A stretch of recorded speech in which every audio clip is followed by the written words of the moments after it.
Buenos días, Buenos días. procedo a entrar en la presentación. Un gusto para todos. Eh,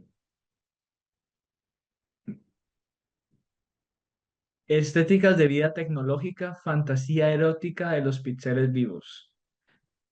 Este es el título de mi ponencia. ¿Y de qué trata mi ponencia básicamente? Básicamente trata de poner sobre la mesa todos los factores que han contribuido a que el hedonismo o el placer en sí mismo puedan entrar a correlacionarse con las realidades de hábitat y vivienda. Esto, a su vez, al ser hábitat y vivienda, ha mediatizado las formas de pensar. El pensamiento como se concebía hasta hace algún tiempo con la tecnología ha cambiado. Y a su vez, la manera de concebir la realidad y a través de mecanismos como los HOTS, que son esta especie de noticias falsas, pero entregadas a través de mecanismos de mensajes y demás, redes virales de WhatsApp. ¿Qué ha pasado con todo esto, no? Hay un ideal claustrofílico y tiene servidumbres. El Instituto de Recursos Mundiales de Washington dice en el 98 hasta el 2025, este año, 2/3 de la humanidad va a vivir en ciudades. Las tendencias migratorias son progresivas y altísimas. Y estamos viendo que hay una tendencia también a cerrar fronteras. Y hay una contradicción entre la tendencia elitista y la realidad social. La sociedad de la desmasificación, esto de que viene con la Revolución Francesa, de la lucha de clases y demás, bueno, ha llegado al punto extremo de llevarnos al anonimato a gran parte de la sociedad y a convertirnos en una cifra más.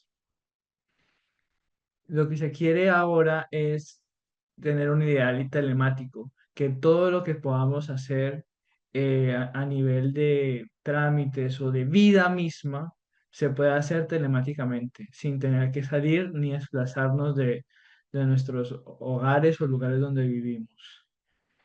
Que está pues potenciado principalmente por el teletrabajo. Las casas de antes tenían una o siguen teniendo, ¿no? Una ama de casa o una persona encargada de tener un control hegemónico sobre las cosas. Tenía auxilio de aparatos electrodomésticos y elaboración de objetos decorativos y demás.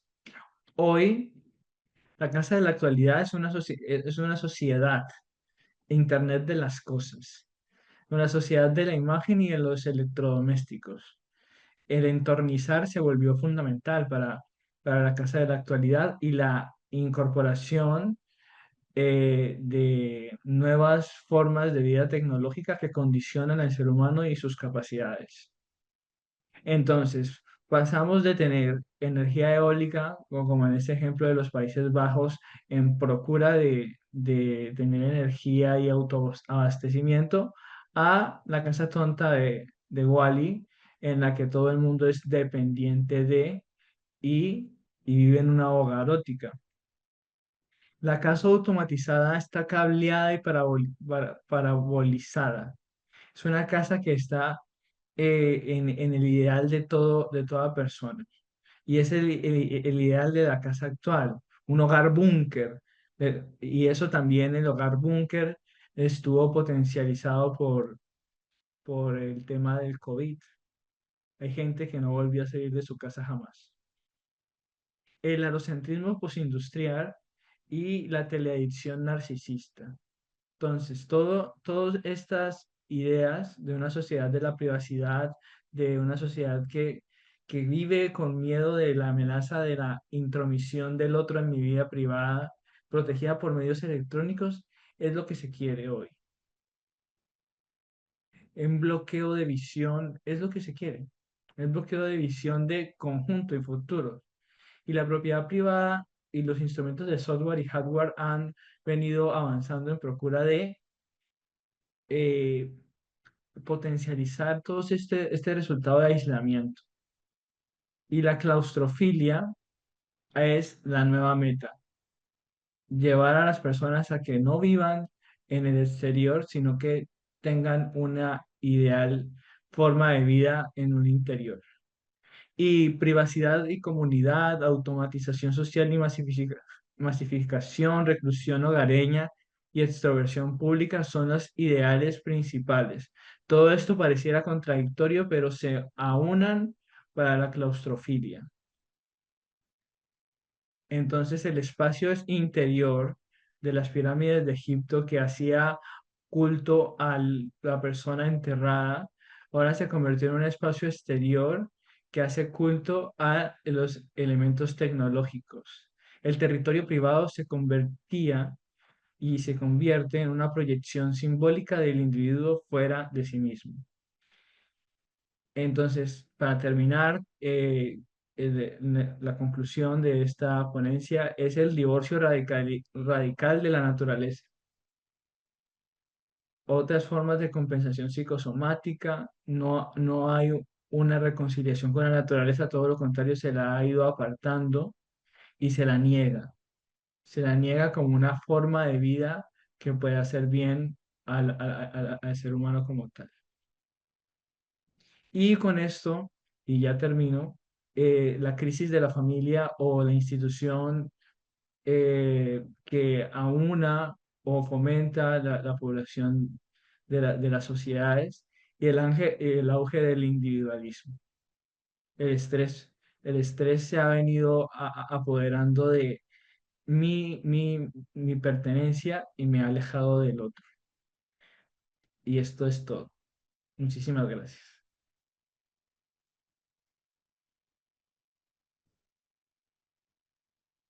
Muy buenas reflexiones, Jaime. Muy interesantes las imágenes que vienen por asociación cuando vas describiendo algunas de las circunstancias que se vuelven paradojales, ¿no? En este momento que nos toca vivir en relación con con la tecnología, ¿no? Y con una tecnología que avanza de manera, como se puede decir, vertiginosamente, ¿no?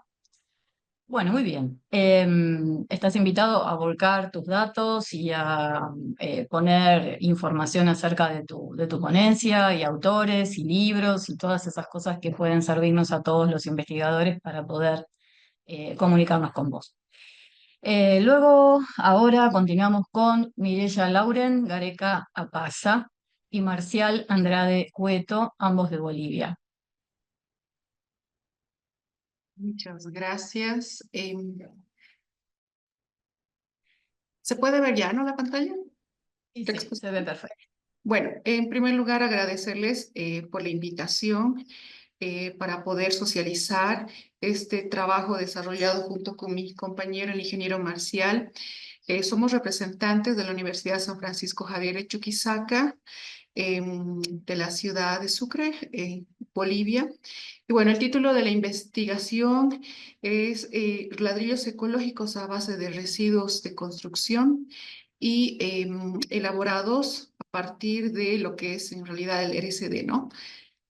Bueno, esta propuesta surge porque de pronto dentro del área de la construcción existen muchos materiales que lamentablemente en el caso boliviano se botan en zonas abiertas, degradando el paisaje. Y bueno, este residuo que tenemos de construcción no tiene una segunda vida, ¿no? Entonces, como pueden ver en las imágenes, lamentablemente se botan en las laderas, quebradas, etcétera. Y usualmente son ladrillos, elementos de concreto, como pueden ver en las imágenes, ¿no? Y no existen algunas normativas que sean bastante serias justamente que eviten estas situaciones. Lo mismo sucede con las demoliciones del área patrimonial, como podemos observar, este es el caso de Sucre. De ahí que nosotros lanzamos un objetivo para la investigación que era determinar las características físicas y mecánicas de estos ladrillos ecológicos que estamos proponiendo a partir justamente del RCD, de estos residuos de demolición y construcción, para convertirlo en una nueva propuesta para el tema de la construcción en general. Bueno, nosotros además justificamos dicha investigación sobre todo por los aportes, que es lo que nos interesa con el tema social medioambiental, que es disminuir en este caso las emisiones de CO2. En otros países no se utiliza, por ejemplo, la arena.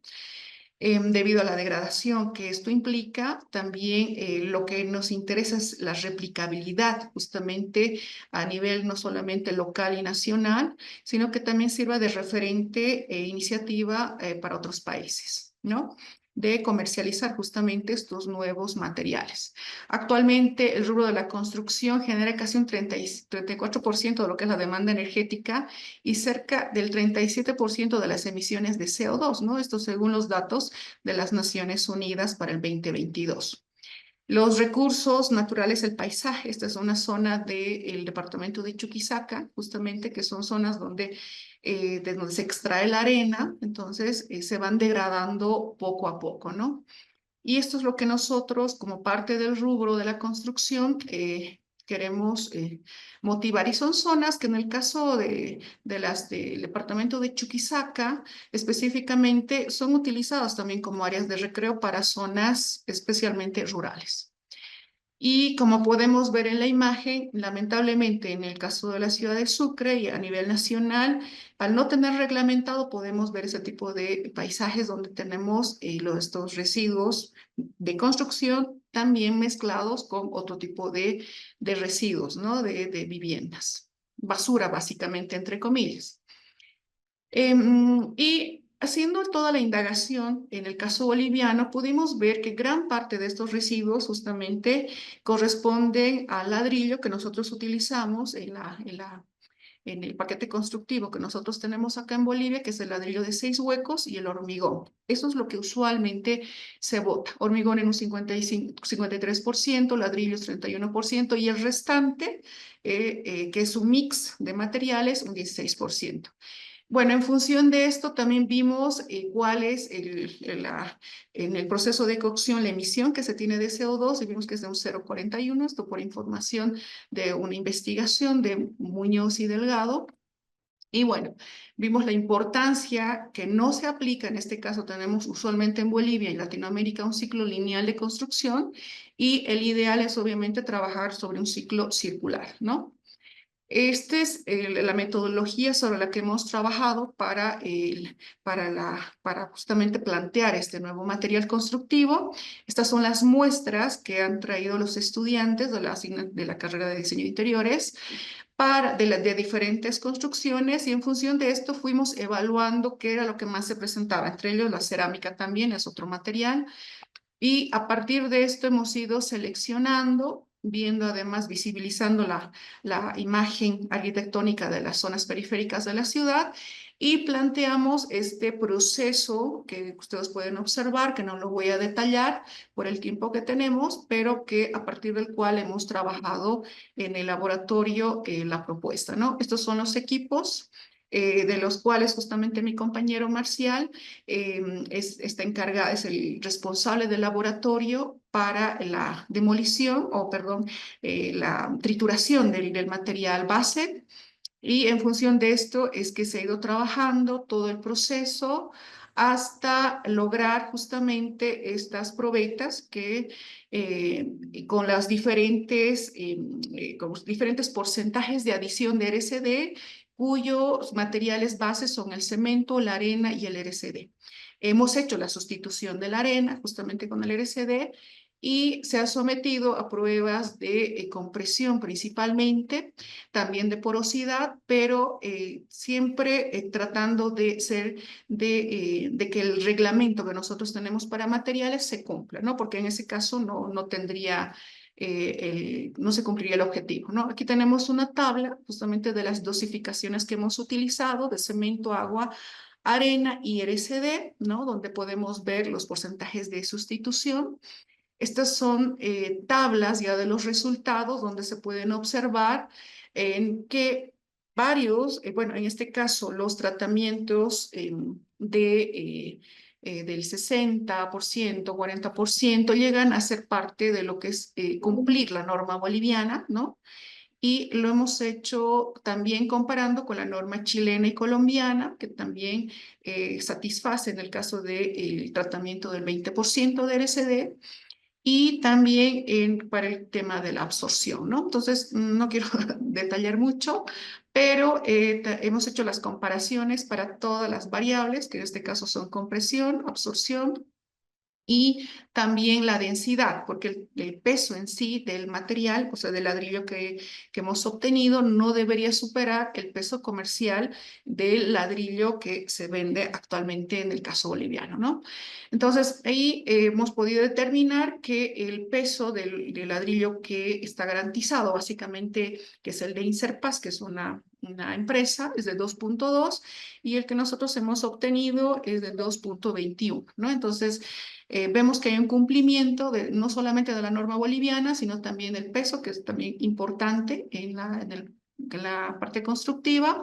Hemos hecho un análisis justamente de todas estas variables para los tratamientos y también el impacto ambiental. Como mencionaba, ¿no? Aquí lo que hemos hecho es determinar cómo esa sustitución de RCD puede contribuir a utilizar menos, por ejemplo, cantidad de arena. Y eso implica no afectar el paisaje natural, ¿no? Y degradar zonas naturales, que eso es justamente parte también del impacto que tiene la construcción en general, ¿no?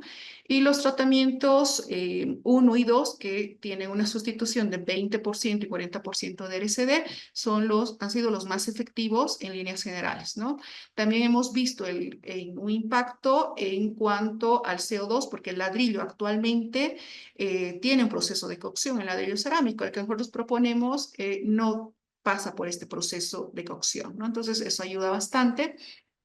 También ya en la parte mecánica vimos que el tratamiento 1 y 2 cumplen con la norma boliviana, que eso se ve como parte de los resultados de los equipos que hemos utilizado, y lo mismo con la densidad, ¿no? Entonces se ha llegado a dar cumplimiento con la sustitución y se recomienda en general que el tratamiento de 40% de sustitución de RCD ha sido el más efectivo, ¿no? Básicamente esa es la investigación que nosotros hemos realizado como equipo con el ingeniero Marcial. Bueno, vamos a estar prestos a las consultas que ustedes nos hagan. Muchas gracias. Muy interesante, Mireya y Marcial. Sumamente interesante, sí, este tema de la posibilidad de generar un modelo y que pueda ser replicable, sobre todo en todo lo que tiene que ver con recuperar materiales, en este caso escombros, ¿no? Que van afeando y deteriorando el paisaje. Muy bien, continuamos con Covadonga Lorenzo Cueva, de España.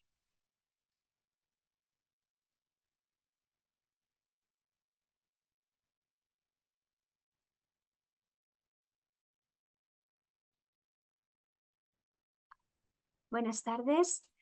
Pues nada, encantada de presentar aquí, agradecer a los responsables y a los organizadores del foro de la Red de Investigadores de la Universidad de Palermo la posibilidad de presentar esta investigación en curso. Yo soy profesora del área de expresión gráfica arquitectónica en la Universidad CEU, aquí en Madrid, y presento una comunicación que se denomina Generación Automática de Formas Plásticas. El motivo o el interés en este tema viene desde el momento en que irrumpe la inteligencia artificial en todo lo que son los procesos gráficos que implican los procesos de diseño arquitectónico y artístico. Yo creo que con la irrupción de la inteligencia artificial generativa se ha transformado completamente lo que es la producción visual en varios ámbitos del diseño y la arquitectura. Y me parecía necesario indagar sobre los antecedentes de la inteligencia artificial que tienen lugar en los años 60. La ponencia lo que trata de estudiar es una serie de obras que se realizaron en Madrid, vinculadas al Centro de Cálculo de la Universidad de Madrid, por unos artistas que estaban trabajando con temas de arte modular computacional, arte por computadora, y compararlo con la generación automática de formas plásticas que tiene lugar hoy en día a través de los mecanismos de aprendizaje automático con inteligencia artificial. Los objetivos de la investigación pues, consisten en el análisis de los métodos utilizados en el arte modular por computadora, utilizando algoritmos matemáticos para la generación automática de formas arquitectónicas o plásticas, comparar estos métodos con las actuales técnicas de generación automática de formas plásticas con inteligencia artificial, explorar diferencias y similitudes y reflexionar sobre el papel del artista o del arquitecto a la hora de desarrollar ambos procesos, ¿no? Y el grado de autonomía de la máquina en la producción visual. En cuanto a la metodología de la investigación que estoy utilizando, pues he utilizado un enfoque cualitativo e incluye, en primer lugar, lo que es la revisión de literatura existente y documentación inédita que se encuentra en el Centro de Cálculo de la Universidad de Madrid. Por eso tengo que agradecer que la investigación se está desarrollando gracias a una colaboración con la Universidad Complutense. Una vez que se realizó ese análisis de documentación inédita de todas estas obras, lo que he tratado ha sido de reproducir el proceso a través del cual estos artistas desarrollaron un código para poder desarrollar su obra plástica utilizando una computadora, con lo cual utiliza inteligencia artificial para generar ese código que ellos desarrollaron. Y por otro lado, estoy también tratando de analizar los procesos actuales de generación automática de formas a través de inteligencia artificial, entrenando a un modelo de IA en base a un dataset formado por imágenes de las obras de los artistas, de manera que pueda también explorar esos procesos de generación tal y como se realizan hoy en día. En cuanto a los resultados, tras el análisis documental, pues establecí de toda la obra, ¿no? de esos artistas de este periodo, establecí una serie de categorías en las que se podían ubicar cada una de las obras, en cuatro tipos. En la primera categoría se agrupaban aquellas obras que se podían generar utilizando ecuaciones matemáticas por computador. En la segunda categoría, las que trabajaban a partir del tratamiento del color mediante el cálculo por ordenador.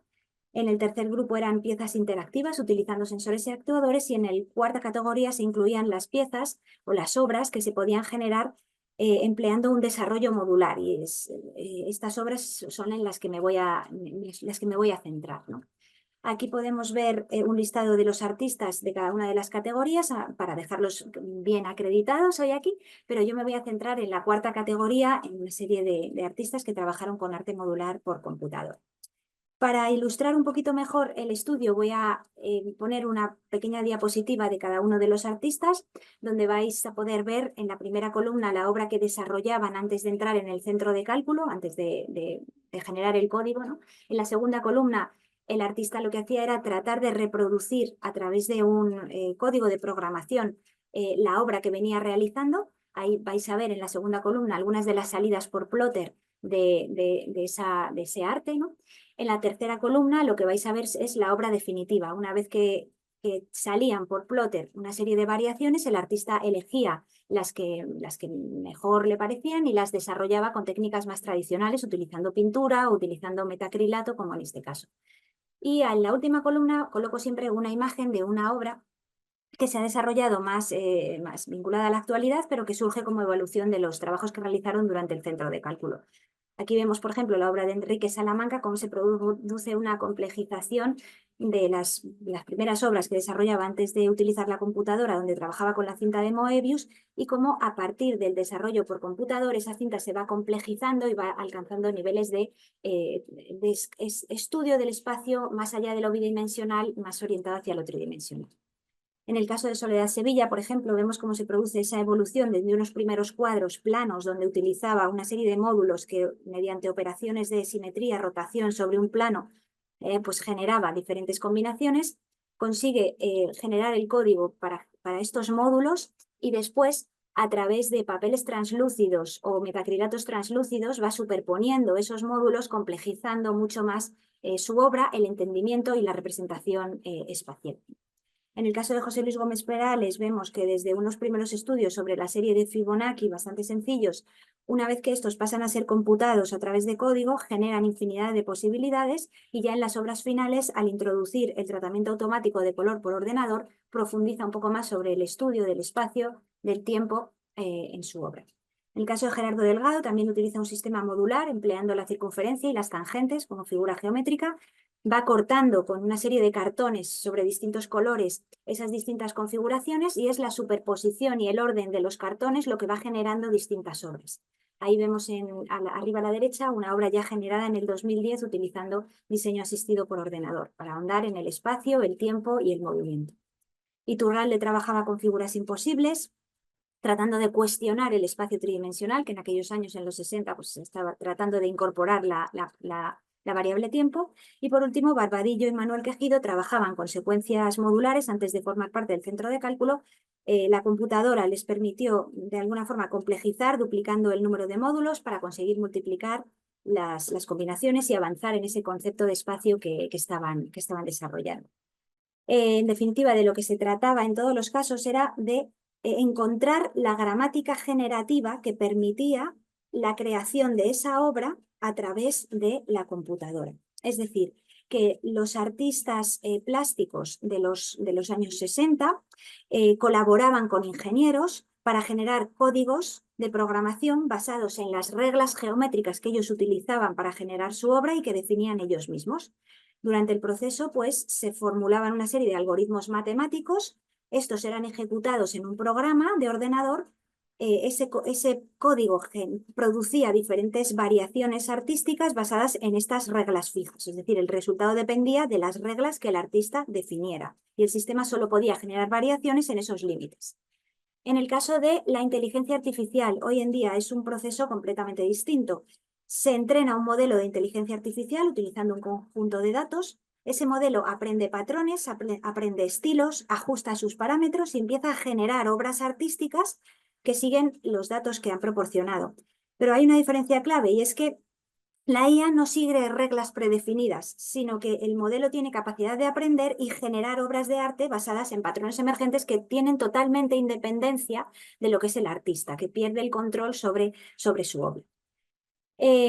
Las conclusiones de toda esta investigación que estoy desarrollando todavía no están cerradas porque estamos trabajando en ello, pero podemos avanzar cuatro temas. Por un lado, el tema del trabajo que hicieron estos artistas en los años 60 de encontrar esas reglas compositivas y escribir el código que generaba sus obras plásticas generó una controversia enorme en aquel momento, fue muy cuestionado.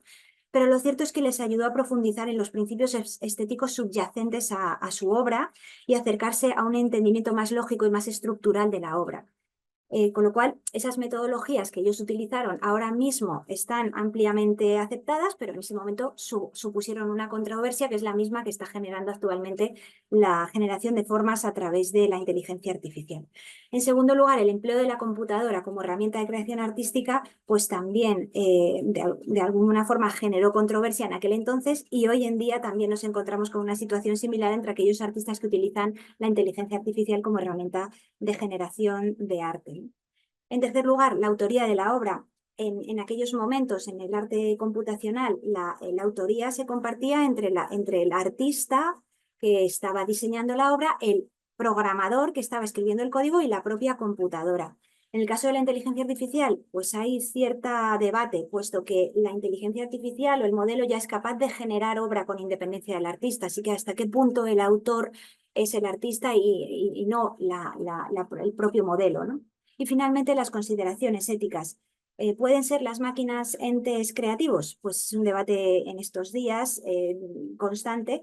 Hay investigadores que dicen que sí, críticos de arte que opinan que sí, que pueden serlo, aunque también afirman que carecen de esa intencionalidad, ¿no? que tiene el artista, ¿no? En los años 60, todos estos trabajos que hemos visto, todas estas evoluciones, combinaciones, son trabajos que vienen de un impulso por tratar de entender el espacio, el concepto de espacio, ¿no? Por ir hacia una dimensión espacial que incluya la capacidad temporal, ¿no? La dimensión temporal. Es decir, hay un impulso hacia un objetivo concreto de exploración, ¿no? Gráfica, espacial. Sin embargo, la inteligencia artificial, pues sí, tiene esa capacidad creativa, ¿no? De generar de avanzar en la representación,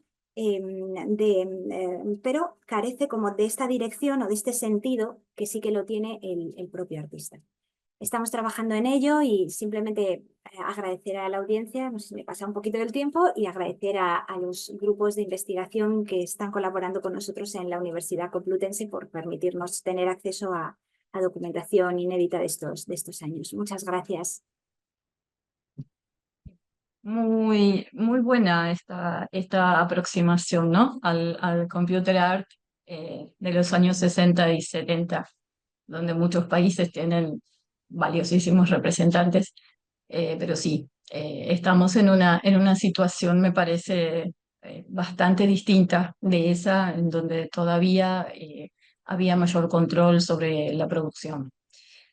Y creo que estaba más basado en el modo de producción tradicional intelectual de los artistas, arquitectos o diseñadores en cuestión. En este momento creo que estamos tratando con una entidad distinta, independiente, a la que vamos a tener que aprender a dominar. A controlar. A controlar, exactamente. Gracias. Bueno, muy bien. Muchas gracias. A continuación, vamos a escuchar a Renata de Asunción Neves, de Brasil. Voy a compartir aquí un momentito. Muy bien. ¿Está apareciendo ahí? Sí, Sí, cierto. No. Buenos días a todos y todas. Mi nombre es Renata Neves y hoy hablaré sobre la innovación y la resistencia en la maternaje atípica. Esto es parte de mi tesis de doctoramiento que estoy aplicando. Y ese tema es clave para reflexionar sobre el diseño inclusivo, ya que implica prácticas de cuidado, creatividad y adaptación que las madres desarrollan día a día para atender las necesidades de sus hijos. Pero antes de empezar, quiero hacer una pregunta. Para diseñar algo que realmente atienda a un niño atípico, ¿confiaría solo en la teoría o en quienes viven esa realidad? Quiero que guarden esta información de que las madres atípicas enseñan al diseño lo que el campo no ha enseñado. Y voy a decir por qué en esta presentación. Pero antes, ¿qué significa ser una madre atípica? Significa afrontar desafíos diarios en el cuidado de un hijo con discapacidad, neurodivergencia o una condición rara, exigiendo adaptaciones constantes, creatividad y resiliencia. Y puedes preguntar si solo las mujeres madres tienen esta capacidad, pero estoy hablando de madres, ¿cierto? Pero no. Y para que comprendas por qué no, es necesario distinguir maternidad de maternaje, ¿cierto? Maternidad se refiere, es la condición biológica y social de ser madre, un rol institucional y normativo. Pero la maternaje son las prácticas diarias de cuidado, adaptación, enseñanza y acogida en la crianza de los hijos. Entonces, la maternaje atípica es acción, ¿cierto? No es un papel, es acción. Es el conjunto de prácticas, estrategias y adaptaciones creadas por madres u otros cuidadores primarios de niños con discapacidades, neurodivergencias o enfermedades raras para atender las necesidades específicas de sus hijos. Y entonces, ¿por qué hablar de madres y no de cuidadores, cierto? Por supuesto, el cuidado no es exclusivo de las madres, pero los números muestran que el 78% de las madres de niños con discapacidad en Brasil enfrentan el abandono de sus parejas. Esto significa que en la mayoría de los casos, ellas son las responsables por lidiar con los desafíos de sus hijos, ¿cierto? Además, menos de 3% de las publicaciones académicas abordan la maternidad y al menos sobre las madres atípicas. Entonces, las madres atípicas innovan todos los días, siempre que buscan soluciones para sus dificultades y de sus hijos. todos estos son ejemplos recopilados en la investigación documental sobre las acciones de las madres presentes en los medios. Esos corresponden a menos de 10% de lo que fue encontrado, ¿cierto? Y tenemos aquí madres que crean cuarto sensorial, bonecos inclusivos, accesorios de señalización, grupos de apoyo a otras madres, dispositivos, aplicativos, muchas iniciativas y acciones. Y todo esto es diseño, ¿cierto? Porque para crear cualquier de estas cosas necesita de planeamiento, necesita de prototipaje, necesita de todos las direcciones que tomamos también como diseñadores. El gran problema que identificamos es que aunque las madres atípicas innovan todos los días, sus soluciones rara vez llegan al conocimiento del diseño. Primero, las soluciones creadas por estas madres no se reconocen como parte del campo de diseño. Encuentran respuestas a desafíos reales, pero sus contribuciones siguen siendo invisibles. Segundo, a pesar de todos los avances en el diseño centrado en el usuario, en la persona y el diseño inclusivo, aún no las reconocen como expertas, ¿cierto? Ellas poseen el conocimiento de las experiencias, de la experiencia, pero este no se considera formalmente. Y por último, la gran cuestión, estas madres innovan al diario, pero su innovación sigue siendo invisible. Se habla mucho de empatía en el diseño, de métodos empáticos, de un diseño empático inclusivo, y como dice en esa citación de Burickson, las experiencias empáticas son poderosas, comienzan a llenar la brecha entre nuestra experiencia y la del otro. Pero una persona vidente que usa una venda no tiene la misma experiencia de una persona ciega. Es muy difícil tener un conocimiento real de lo que significa vivir determinada experiencia de sus dolores y logros sin experimentarlo día a día. Y la gran cuestión es, ¿quién mejor para señalar las barreras y dificultades que enfrentan los niños atípicos que la persona que los cura diariamente, que lidia con estos todos los días? Entonces, traemos esta pregunta: ¿qué cambia cuando vemos estas prácticas como referencia para el diseño inclusivo? Veamos dos ejemplos concretos de cómo las madres atípicas han creado soluciones innovadoras que han impactado no solo sus familias, sino también a la sociedad. El primer ejemplo es de Cristiane Carvalho. Cristiane es madre de Érico, diagnosticado con autismo a los 6 años.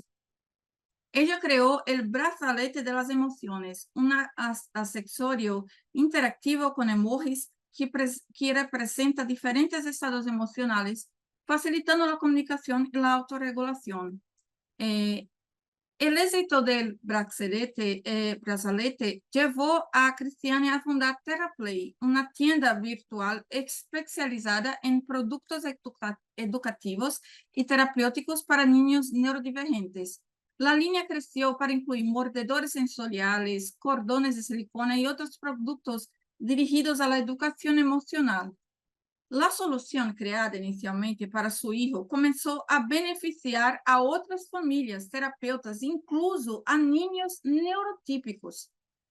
Lamentablemente, debido a falta de apoyo social y financiero, Cristiane cerró las actividades de TerraPlay en 2021.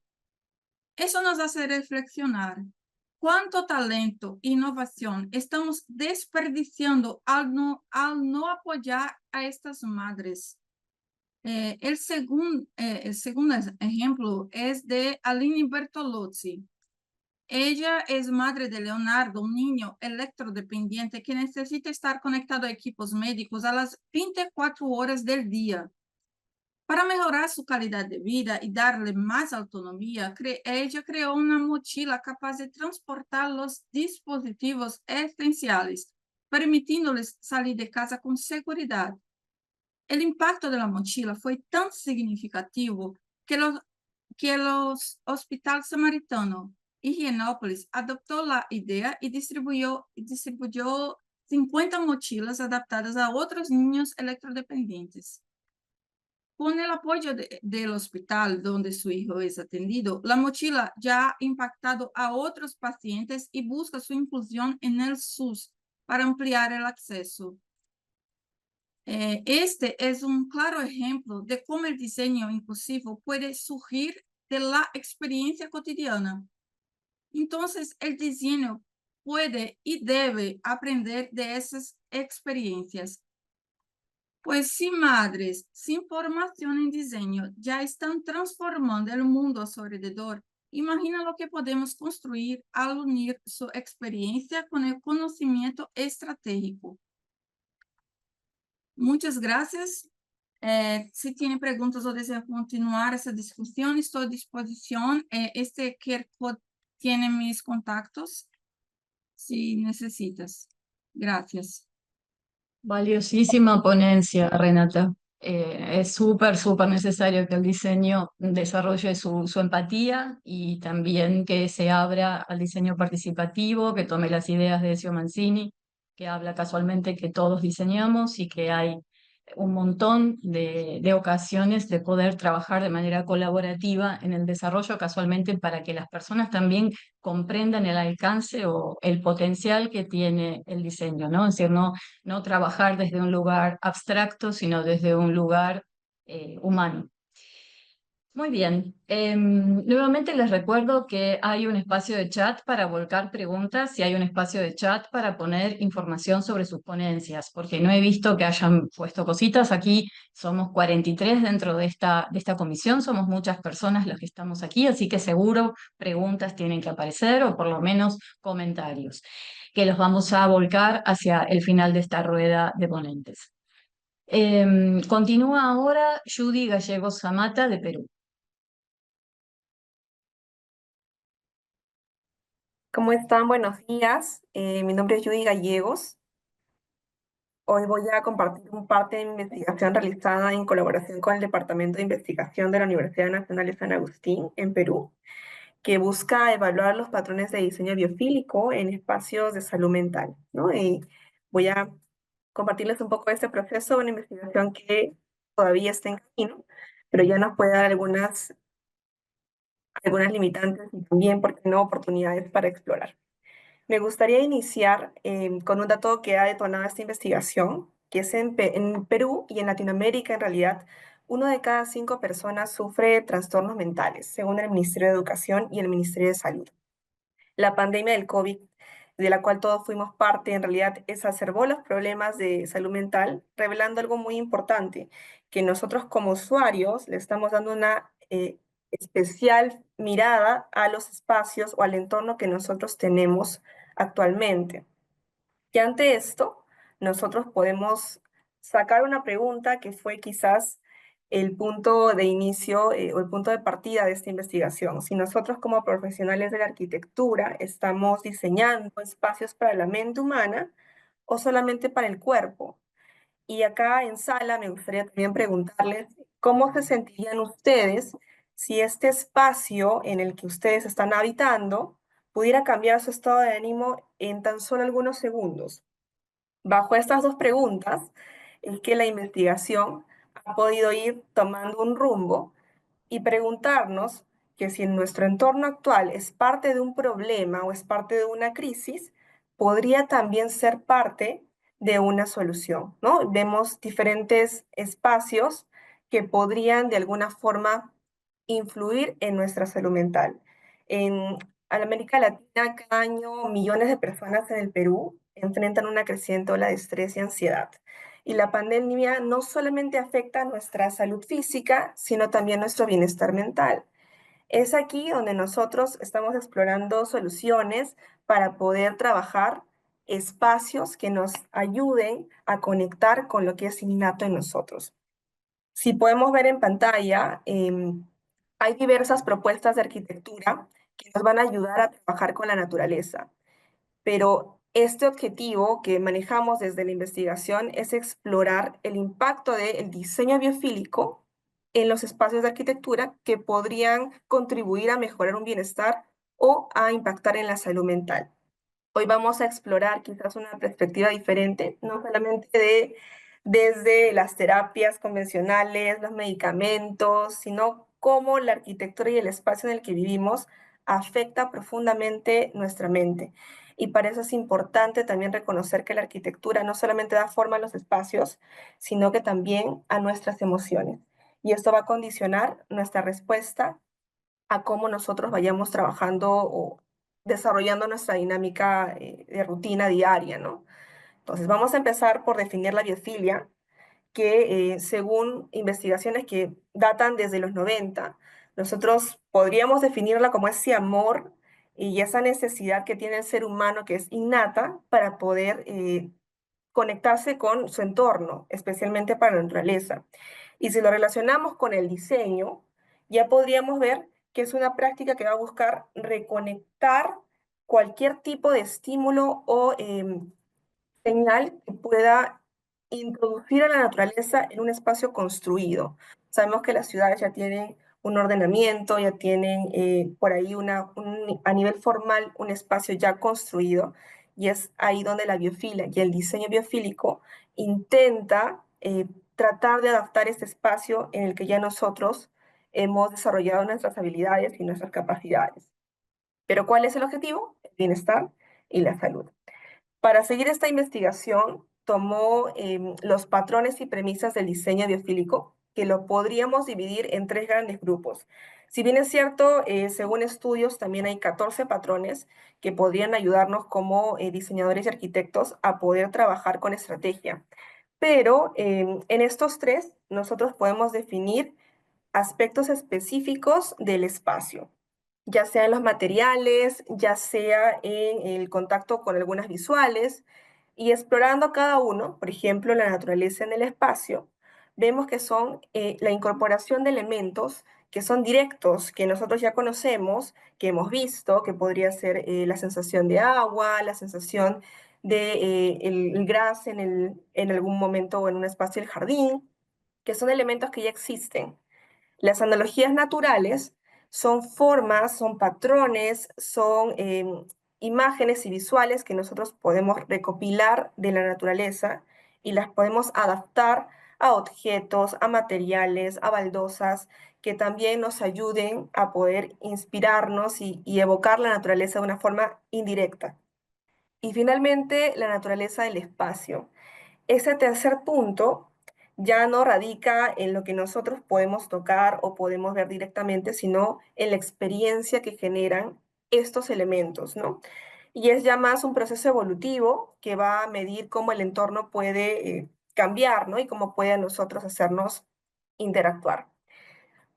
La interacción de estos elementos y en diversos pilotos que hemos ido viendo y explorando también han decantado en el espacio interior, cómo nosotros en nuestra vivienda podríamos de alguna forma incorporar pequeños detalles que rompan un poco lo tradicional en tema de pisos, en tema de paredes, en tema de materiales que quizás no tenemos mucha cercanía o son también materiales que han venido de técnicas ancestrales, ¿no? Y que casualmente sí van a apoyarnos a desarrollar el diseño biofílico. Y ya yéndonos a la parte técnica, estos patrones, por muy atractivos visualmente que sean, tienen también una investigación que ha compartido resultados en la salud.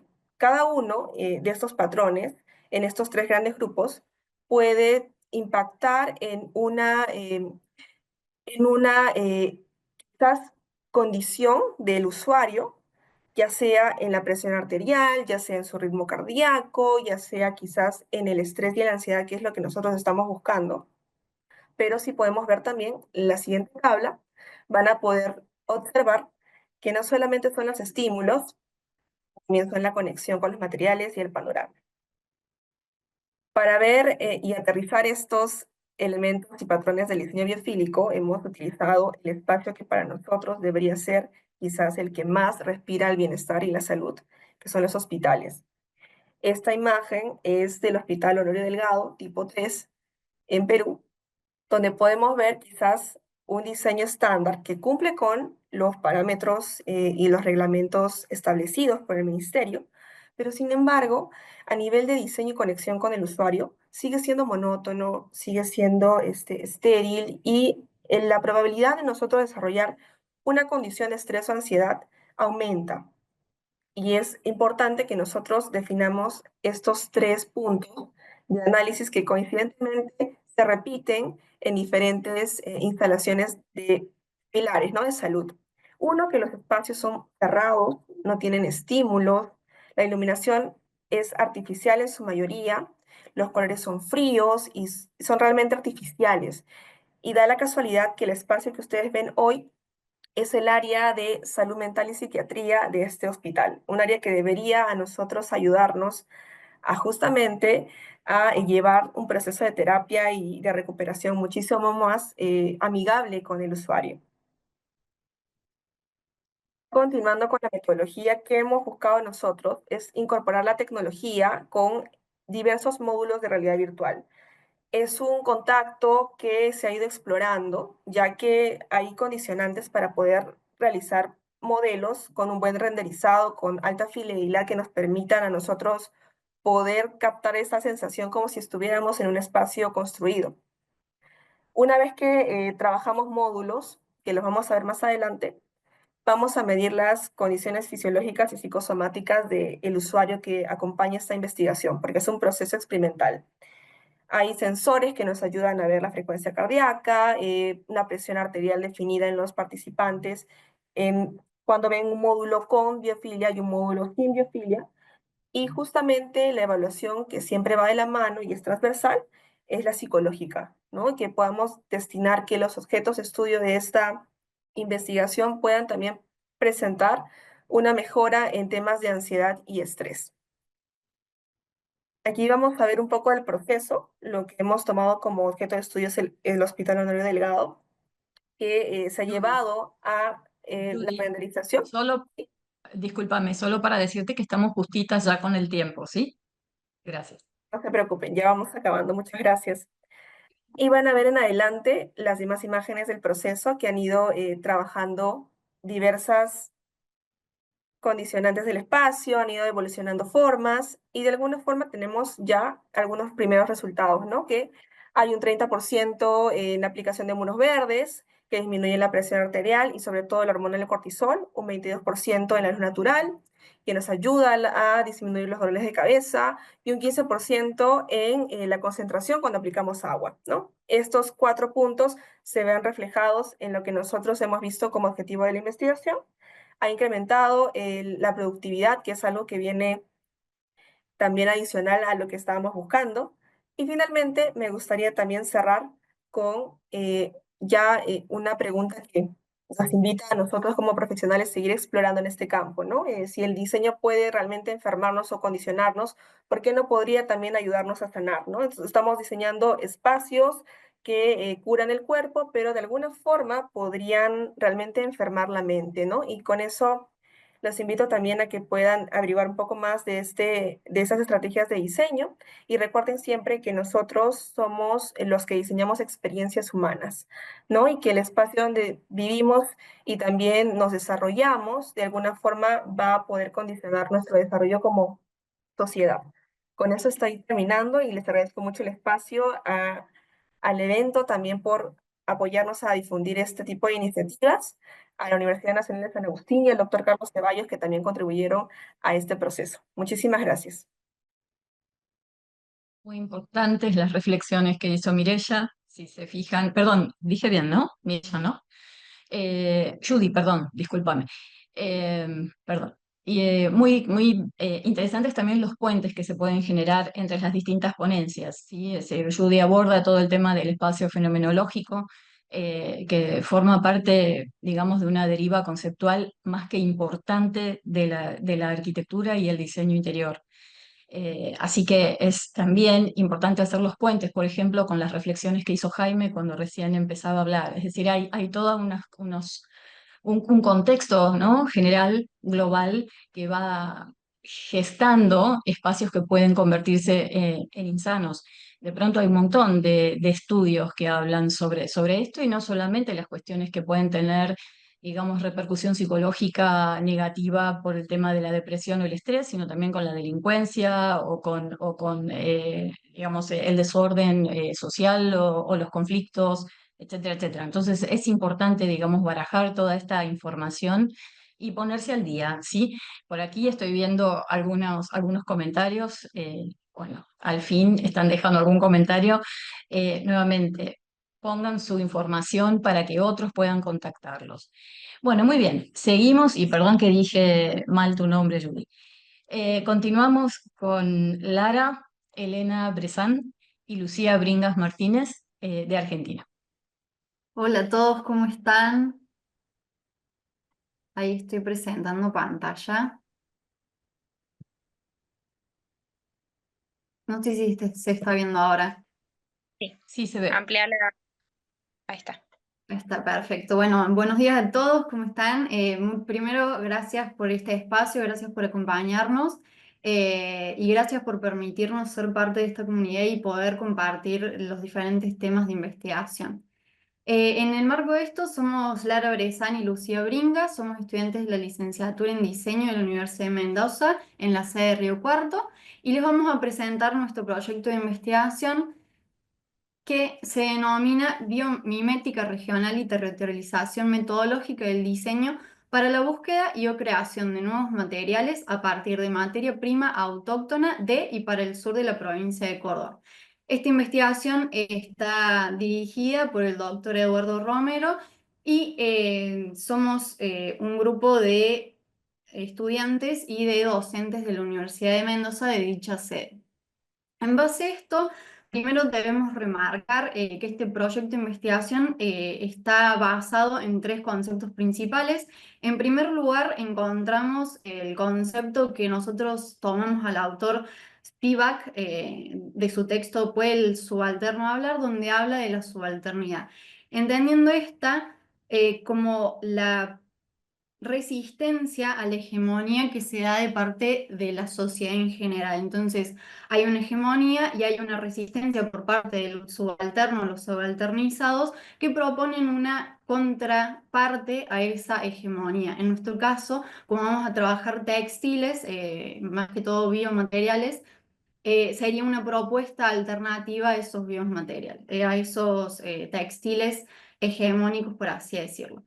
Como segundo eje, como conceptual, encontramos la biomimética, que es esta herramienta y que tomamos como referentes a Fletcher y a Grosser, que es esta herramienta que nos permite tomar de la naturaleza e inspirarnos de la naturaleza, cómo ésta genera sus procesos y principios para poder desarrollar propuestas innovadoras en cuanto al diseño en general. Y por último tenemos el concepto de biomateriales, que son estos materiales derivados de lo que es los elementos biológicos, o esto que veníamos hablando de la biomimética.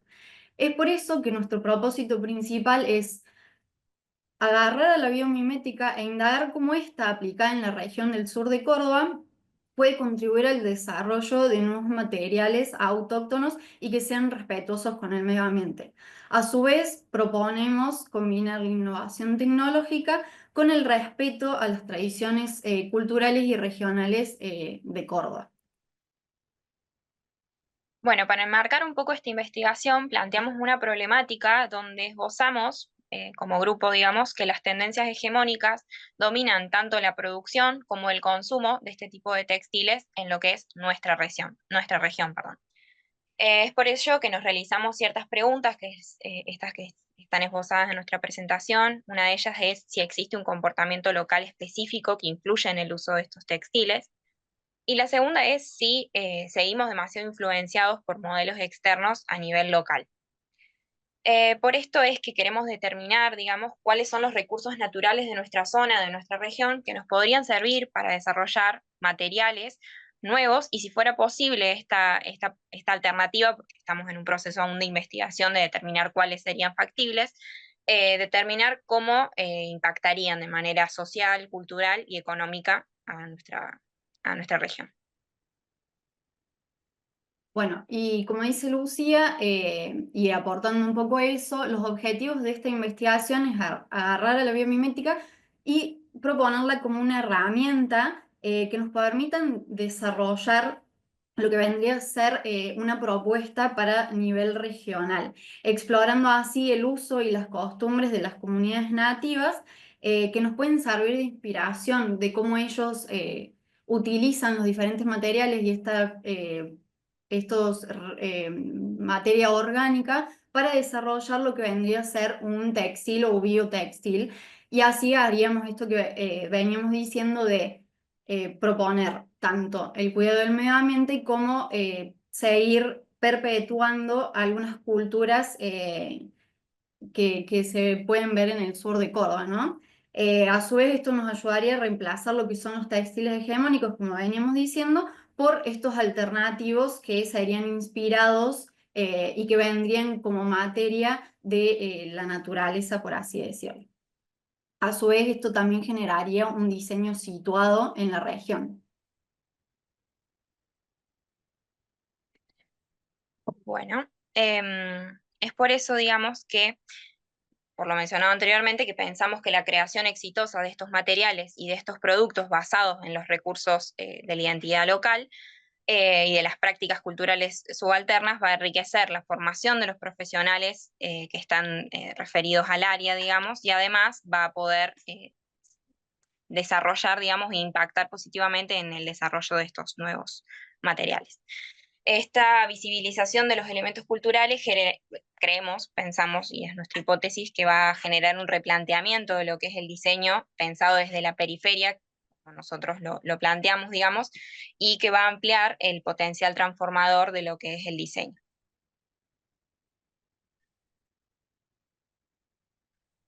Finalmente, perdón. Ibas a decir, perdón. Digo, en conclusión, digo que queremos generar, digamos, con lo que queremos generar con esta presentación, con esta investigación, es conocimiento sobre específicamente qué es la biomimética y además cómo puede ser aplicada, digamos, en proyectos de desarrollo textil en beneficio puntualmente de nuestra comunidad, y además compartir los conocimientos con la comunidad educativa en la que estamos inmersos, que está interesada, digamos, en este diseño de una perspectiva ética situada, vinculando tradiciones y además la innovación tecnológica que iremos a aplicar en estas técnicas.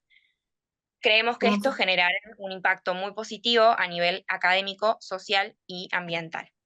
Muchas gracias. Muy buenas las ideas, ¿no? De la fusión del diseño bioinspirado con la idea de la recuperación de las tradiciones textiles autóctonas de Córdoba, ¿sí? Es fundamental no olvidar, digamos, lo que es la memoria regional, el lugar de origen y todas las técnicas ancestrales con las cuales uno después puede nuevamente innovar y gestar nuevos materiales, ¿no? Y muy propios, ¿no? Que los hace propios. Bueno, seguimos a continuación con María Camila Pérez Rojas, de Colombia.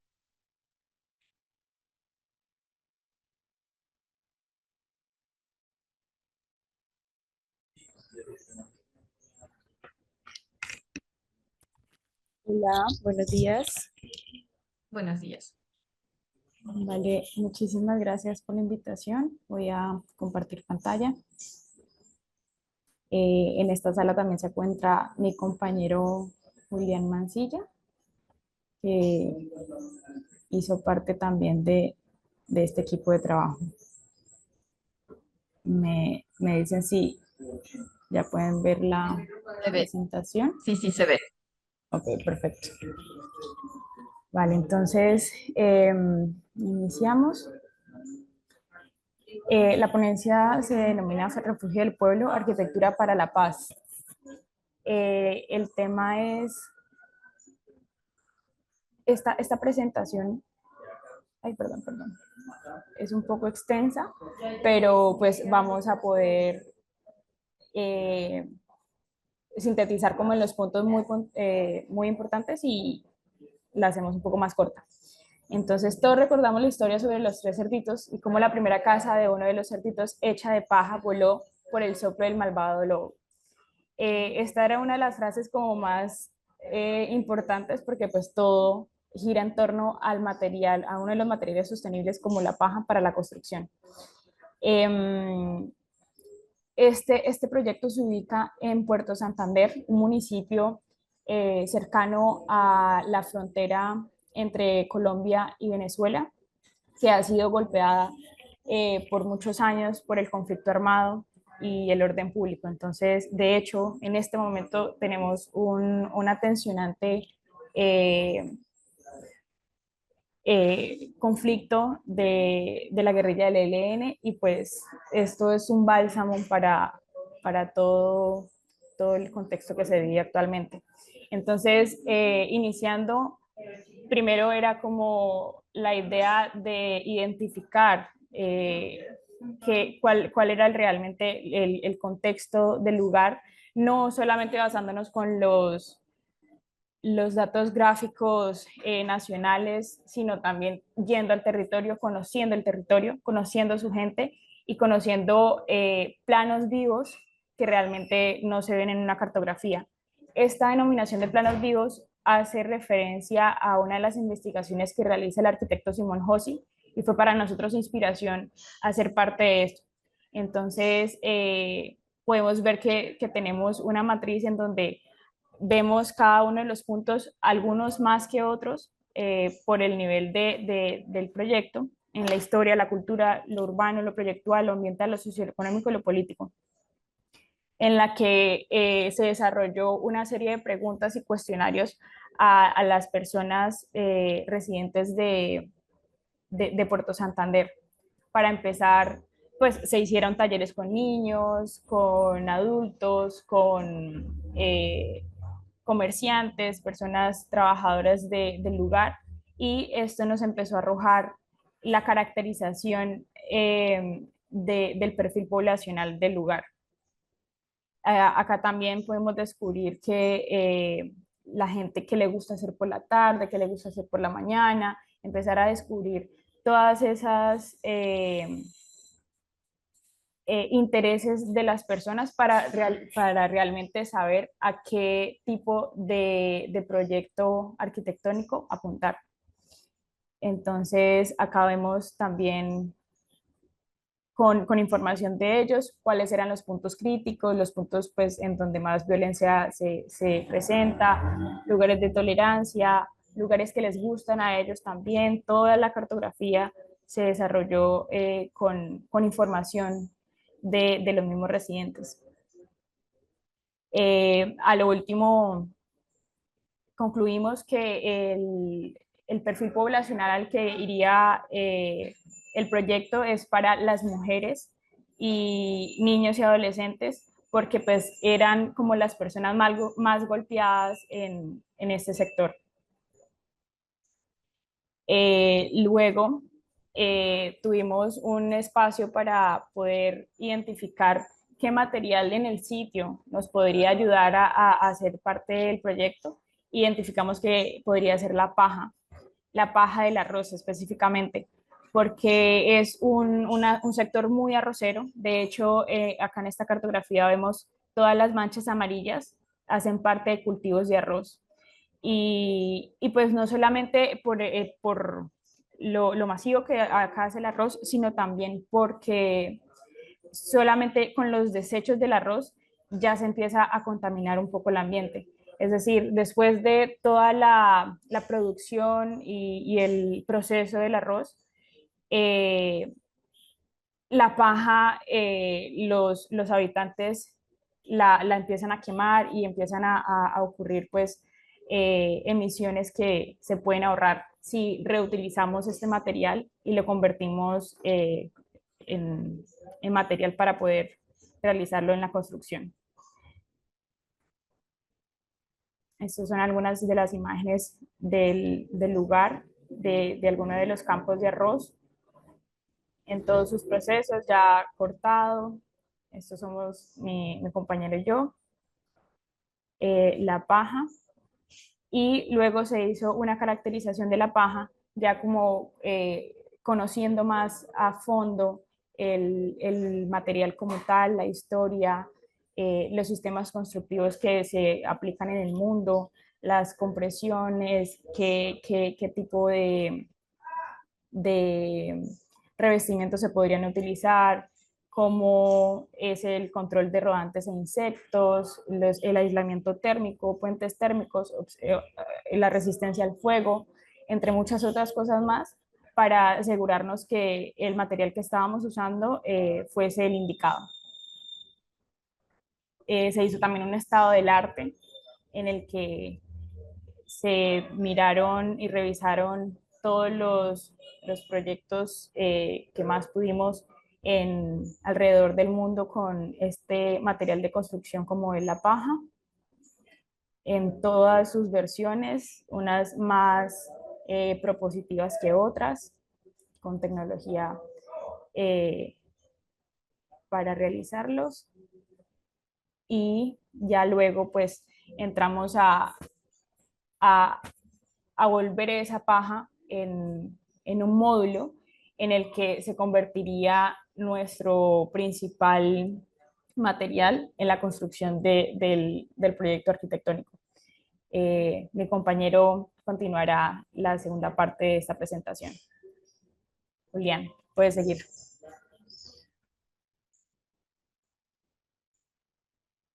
Perdón, es que creo que no pudo activar el micrófono. Vale, no pasa nada, continúo. Entonces, este es una de las primeras aproximaciones del módulo.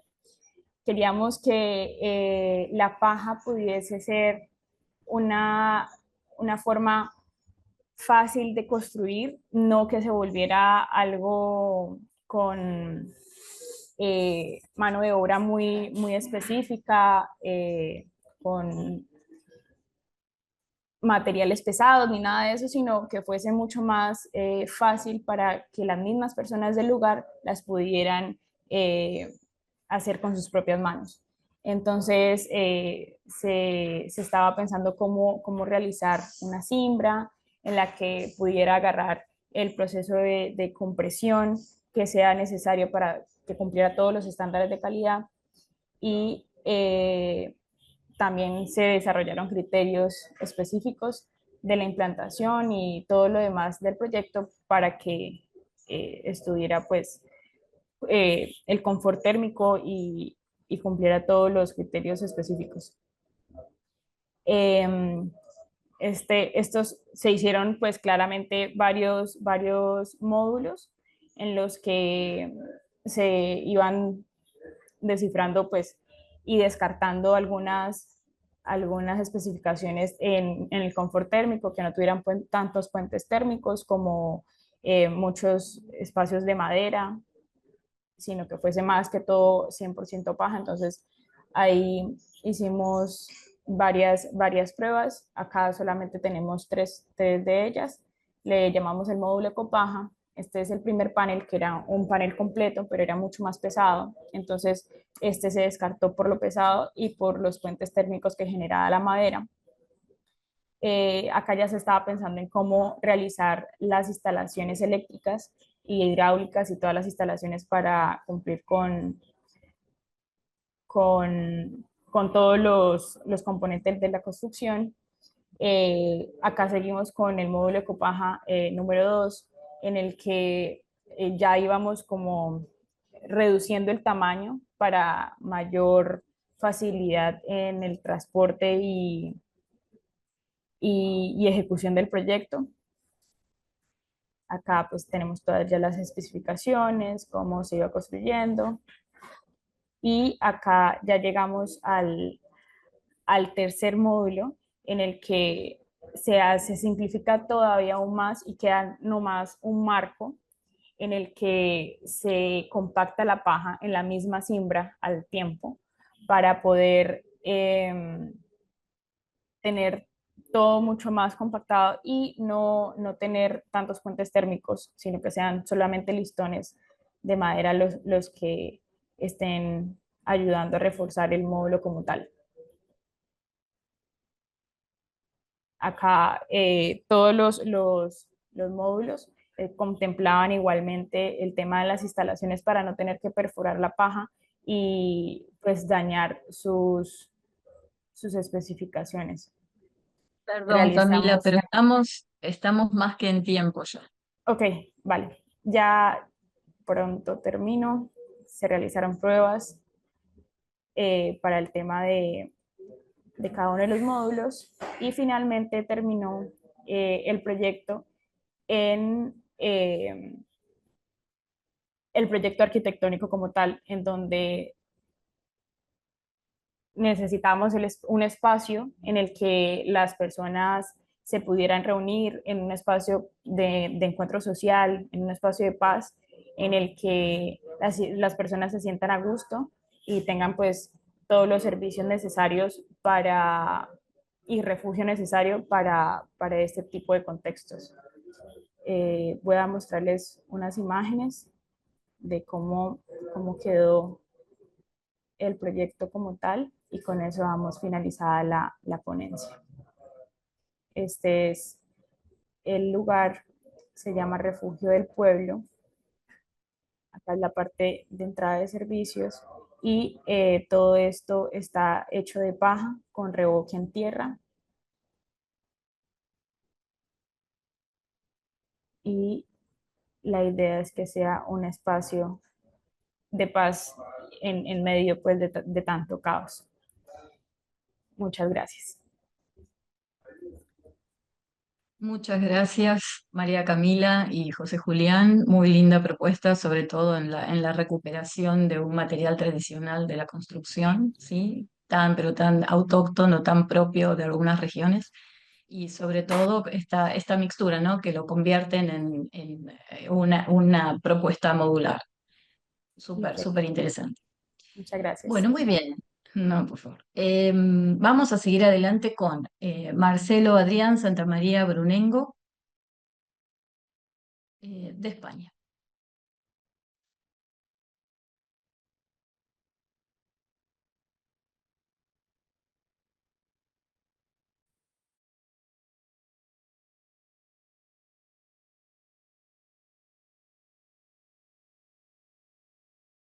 Ahora, ¿se ve? Sí, se ve perfecto. Vale, ok, perfecto. Buenas. Muchas gracias primero que nada por permitirme compartirles esto. Intentaré ser breve, aunque la cosa es larga. Voy a hablar un poquito acerca de una investigación de desarrollos de materiales sostenibles. Concretamente, caemos en el arroz igual que Camila. Este proyecto se realizó por medio de unas instituciones públicas para una empresa de fábrica de parques infantiles y basados en un proyecto que es el de la cascarilla de arroz.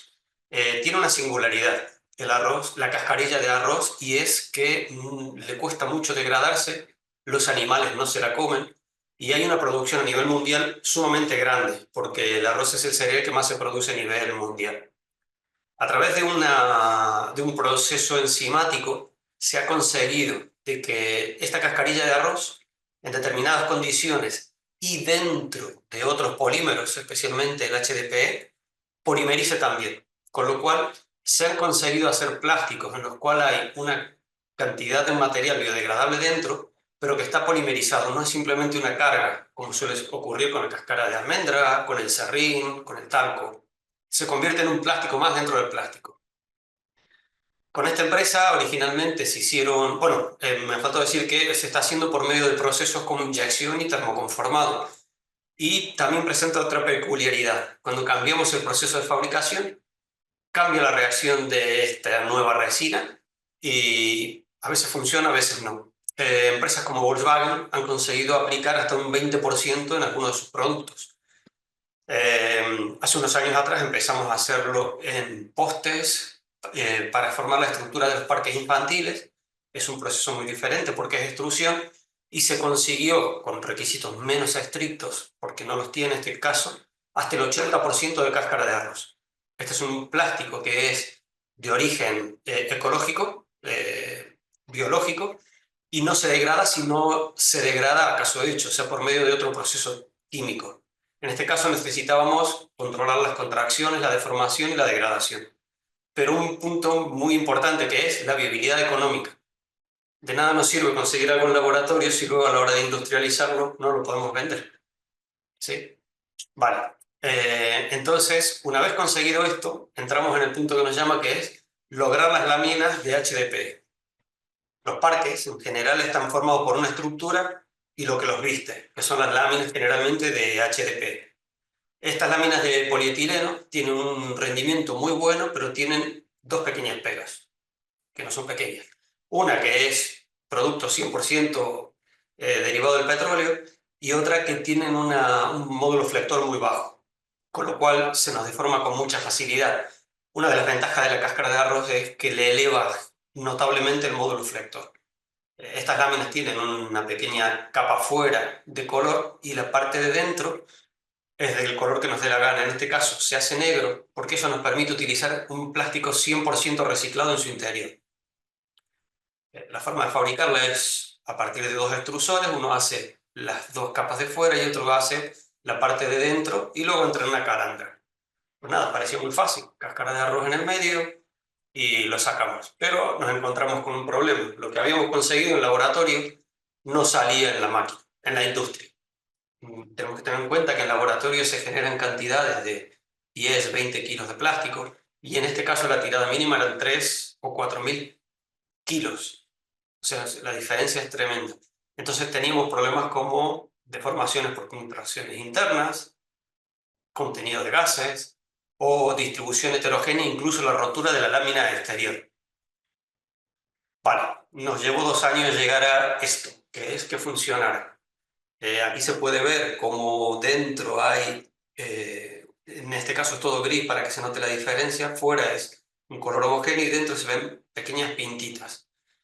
El tema es, la curiosidad aquí fue cómo conseguimos que funcione, cuando originalmente lo hacíamos como se hace en la inyección y en la extrusión, aplicando el material en polvo, ya procesado con sus enzimas y tal.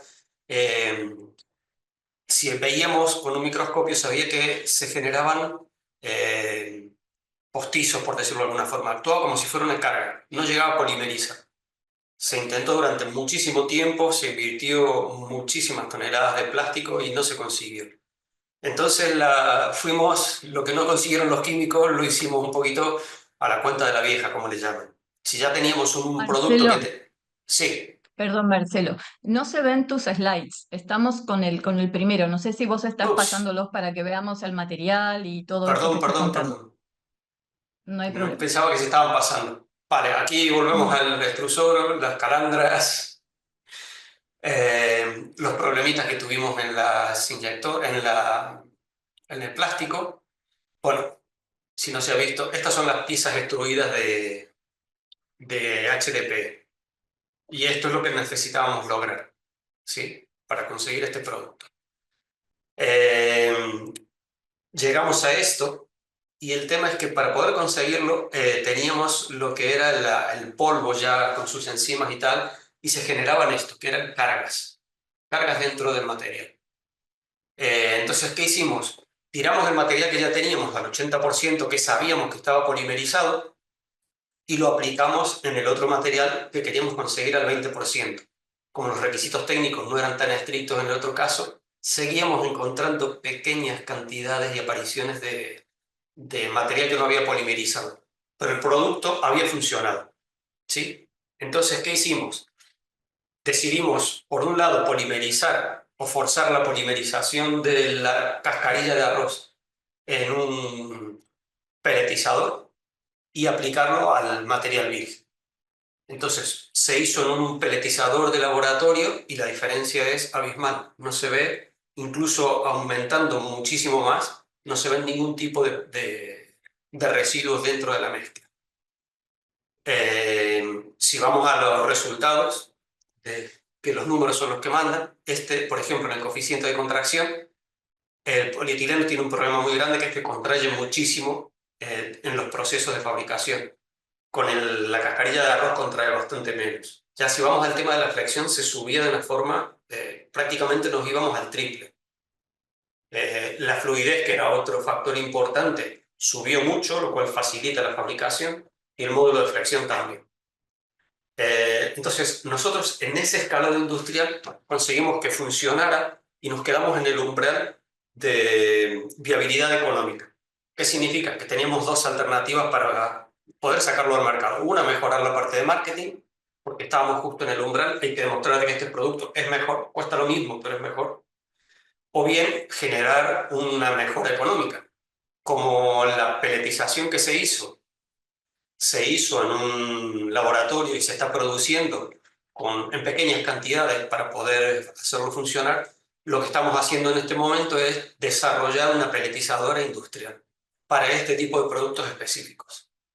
Entonces, de ese modo estaríamos teniendo en el mercado un producto con mejores características mecánicas, mejor precio y sería un producto ecológico porque no solo tendría un alto porcentaje de resina reciclada, sino que además tendría bioresinas incorporadas dentro del producto. Creo que llegué a los 8 minutos. Muy bien. Espectacular. El cumplimiento Bueno, del tiempo espectacular y el tema muy, pero muy bueno, ¿sí? Muy, muy bueno este tema de volverse competitivo con un biomaterial, la verdad, pero muy bueno. esperemos A que... continuación, felicitaciones, Marcelo, Gracias. y al equipo. Continuamos ahora con el hijo Suitelio Bragado y María Regina González Canales.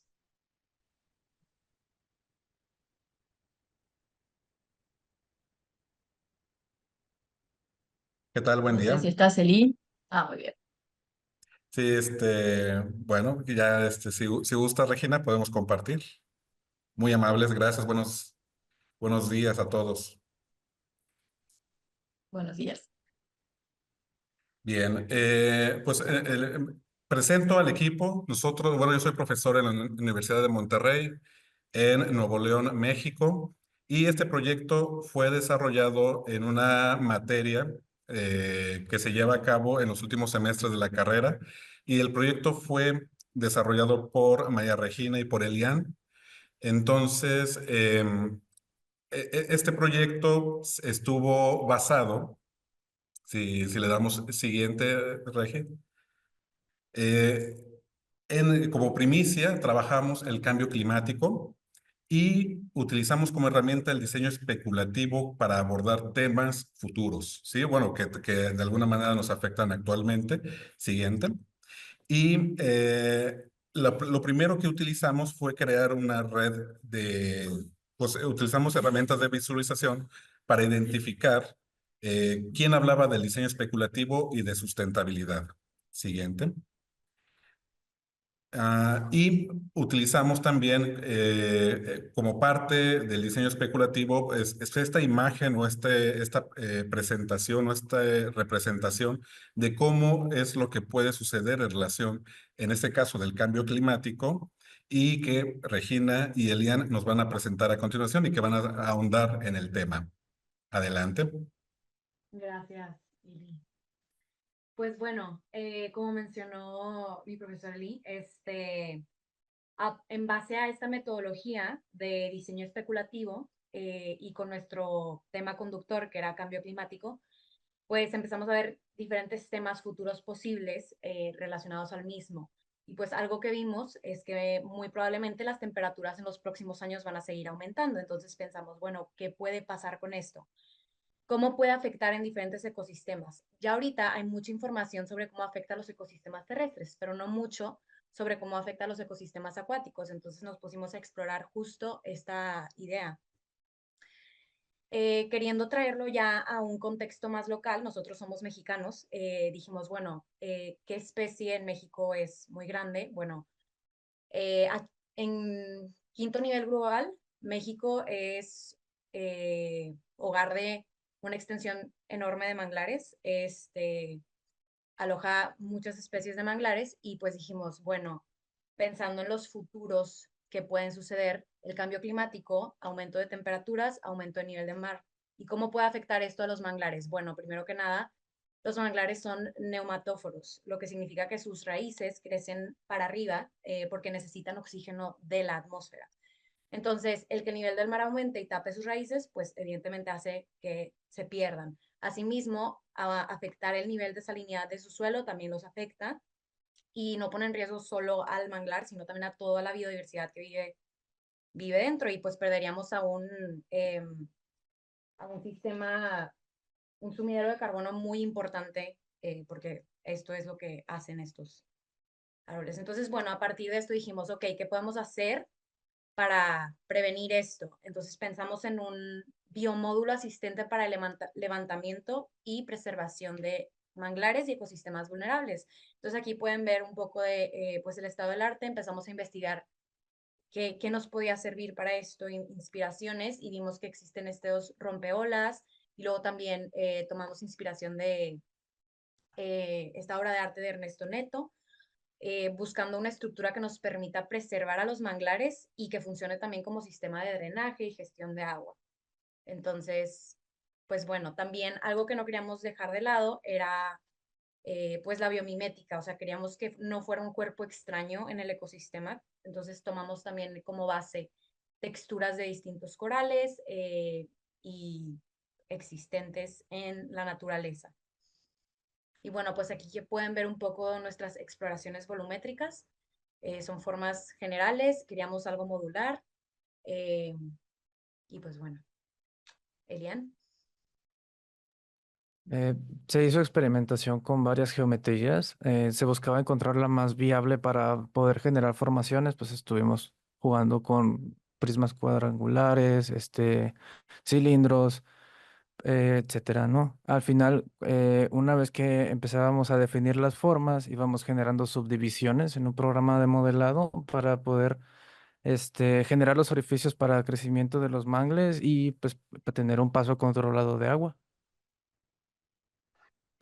En un programa de diseño paramétrico llamado Grasshopper, pues escogimos la geometría con la que nos íbamos a quedar. En este caso, ocupamos a los hexágonos y fuimos modificando la estructura como se puede ver ahí en las imágenes del fondo, ¿no?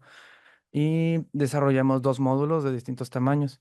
Esta definición de Grasshopper nos va a ayudar a generar agregaciones o formaciones con estos módulos y nos va a poder dar la oportunidad de trabajarlos en distintas irregularidades del suelo, ¿no? Aparte, pues podemos manejar distintas extensiones tanto de manera horizontal como vertical. Aquí se pueden ver dos renders que hicimos con las agregaciones. En la izquierda tenemos la agregación sencilla de los dos módulos y el mangle incorporado, y en la derecha podemos ver que ya existe una agrupación de varios de estos módulos en donde pues el suelo es irregular y se tiene que hacer una pequeña adaptación en las alturas, pero es parte de las consideraciones de la definición que creamos en Grasshopper. Y dentro de los materiales que hemos tomado en consideración, pues está el concreto con aditivos de fibras naturales y biopolímeros. Vienen siendo mezclas con almidón o ácido poliláctico, por ejemplo. Estos favorecen a la degradación gradual y fomentan la adhesión de microorganismos u organismos acuáticos en las estructuras. Posteriormente, también estamos investigando con el bioconcreto con agentes de autorreparación, es decir, incorporando bacterias calcificadoras como el Bacillus subtilis, que mantiene el material funcional y que al final de la vida útil de esta bacteria, pues acelera la degradación de la misma estructura, así volviendo a un entorno natural y no teniendo repercusiones en los ecosistemas. También vamos a estar trabajando de la mano con investigadores, biólogos e investigadores de la península de Yucatán, que se han dedicado por varios años a la restauración de corales. Vamos a estar buscando tener ahí contacto cercano. De hecho, tenemos pendiente una reunión con ellos para ver cómo podemos empezar a trabajar y hacer las pruebas de materiales, llevando el conocimiento que ellos tienen de corales a los mangles y haciendo las respectivas adaptaciones, ¿no?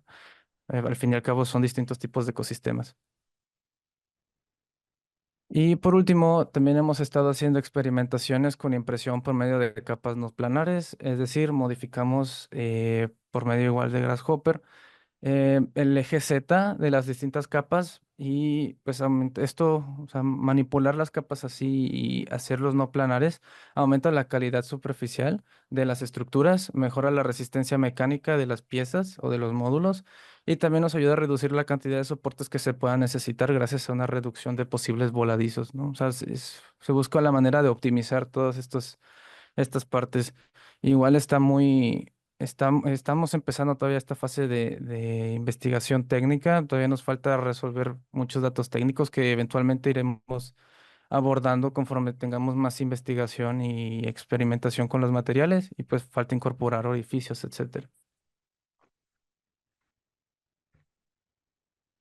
Esta es una breve simulación de cómo funcionaría la impresión. Se puede ver que en un inicio es muy planar, es muy uniforme y conforme va avanzando en esas patitas, pongámosles así, pues va teniendo mayor variación.